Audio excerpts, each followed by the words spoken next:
Κύριε Κίρτσο, προηγουμένως η επικεφαλής Ευρωπαϊκής Αριστεράς, κυρία Τζίμερ, είπε ότι όσοι επικαλούνται το Brexit σενάριο ουσιαστικά μπλοφάρουν. Κάτι θα ξέρει αυτή που έχει επαφές με το ΣΥΡΙΖΑ, διότι αν ο ΣΥΡΙΖΑ επιμείνει στο πρόγραμμα, θα πάμε σε ένα αναγκαστικό Brexit, όχι επειδή θέλει κάποιος να μας βγάλει από την Ευρωπαϊκή Ένωση, αλλά για τον απλούστατο λόγο δεν μπορεί να λειτουργήσει η ελληνική οικονομία. Δεν θα έχει τη ρευστότητα, τα κεφάλαια, τις δυνατότητες, τη χρηματοδότηση για να λειτουργήσει. Επομένως, αν η επικεφαλής της Ευρωπαϊκής Αριστεράς μας διαβεβαιώνει ότι ο ΣΥΡΙΖΑ ουσιαστικά δεν θα εφαρμόσει το πρόγραμμά του, αυτό είναι μια θετική εξέλιξη. Το διαβεβαίωσε βέβαια και ο κύριος Πιτέρα πριν λίγο σε συνέντευξη στο Euractiv, ότι δεν υπάρχει καμία απειλή για Brexit. Άλλο η απειλή και άλλο η εξέλιξη. Καταρχήν δεν υπάρχει μηχανισμός Brexit.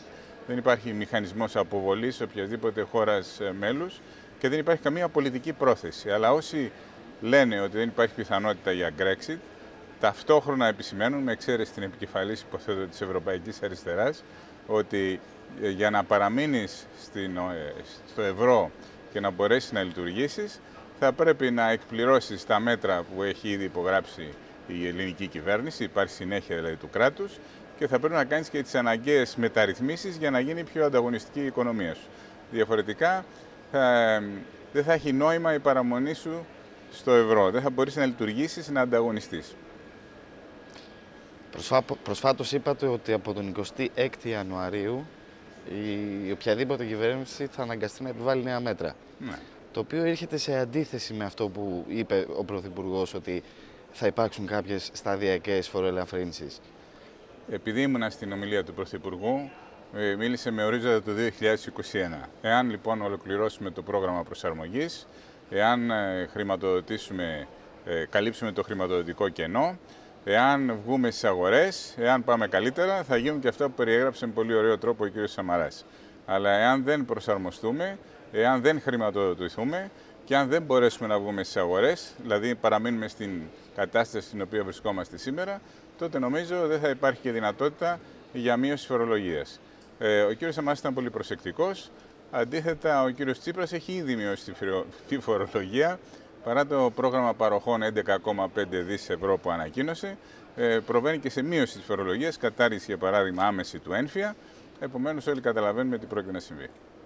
Συμφωνείτε με την επιλογή του κύριου Σαμαρά να μην διεξαχθεί debate ή να μην συμμετάσχει τουλάχιστον ο ίδιος σε κάποιο debate?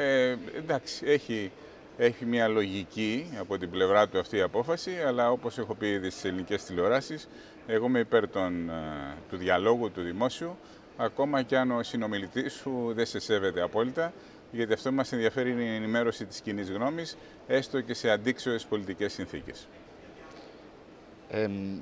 Δημοσκοπικά η Νέα Δημοκρατία φαίνεται να είναι πίσω από το ΣΥΡΙΖΑ σε όλες τις δημοσκοπήσεις. Τι μπορεί να κάνει βάσει τις προσωπικές σας εκτίμησεις η Νέα Δημοκρατία για να ανατρέψει το κλίμα? Εντάξει, έχω αργήσει και ελπίζω πάντως παρά τις αρνητικές δημοσκοπήσεις, διότι τα ίδια λέγανε οι δημοσκοπήσεις, νομίζω στη Ρουμανία, όπου βγήκε κεντροδεξιός πρόεδρος παρά τις δημοσκοπήσεις, και την περασμένη εβδομάδα στην Κροατία, όπου βγάλαν κεντροδεξιά πρόεδρο με απευθείας εκλογή, πάλι ανεξάρτητες δημοσκοπήσεις. Αλλά συμφωνώ μαζί σας ότι οι ελληνικές δημοσκοπήσεις δίνουν ένα σαφές προβάδισμα στο ΣΥΡΙΖΑ.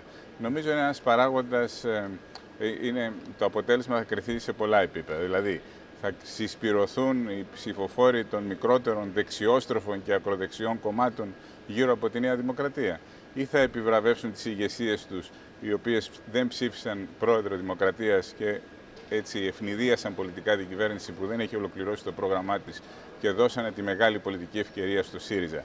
Επειδή είναι δεξιόστροφοι ή ακροδεξιοί αυτοί οι ψηφοφόροι, δεν θα πρέπει να είναι ενθουσιασμένοι με την επιλογή της ηγεσίας τους που δίνει τη μεγάλη πολιτική ευκαιρία στο ΣΥΡΙΖΑ να κυβερνήσει τη χώρα.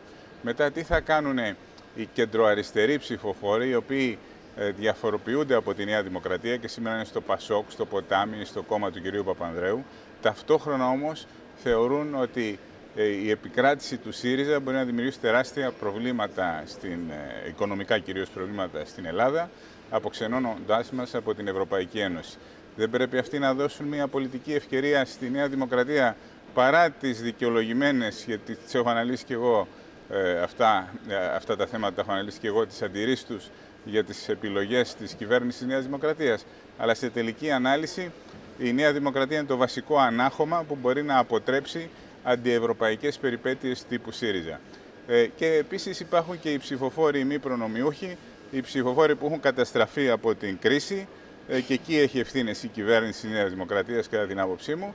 Αλλά, εν πάση περιπτώσει, όλοι αυτοί πιστεύουν ότι αν αναλάβει την οικονομική διαχείριση ο κύριος Τσίπρας και το οικονομικό επιτελείο του ΣΥΡΙΖΑ, τα πράγματα θα πάνε καλύτερα, θα μειωθεί για παράδειγμα η ανεργία. Πώς θα μειωθεί η ανεργία, εφόσον ιδιωτικές επενδύσεις δεν θα υπάρξουν, οι ιδιωτικοποιήσεις δεν θα πραγματοποιηθούν και φυσικά δεν υπάρχει δυνατότητα για αύξηση των δημοσίων επενδύσεων, γιατί δεν υπάρχει χρήμα δημόσιο ούτε δυνατότητα δανεισμού.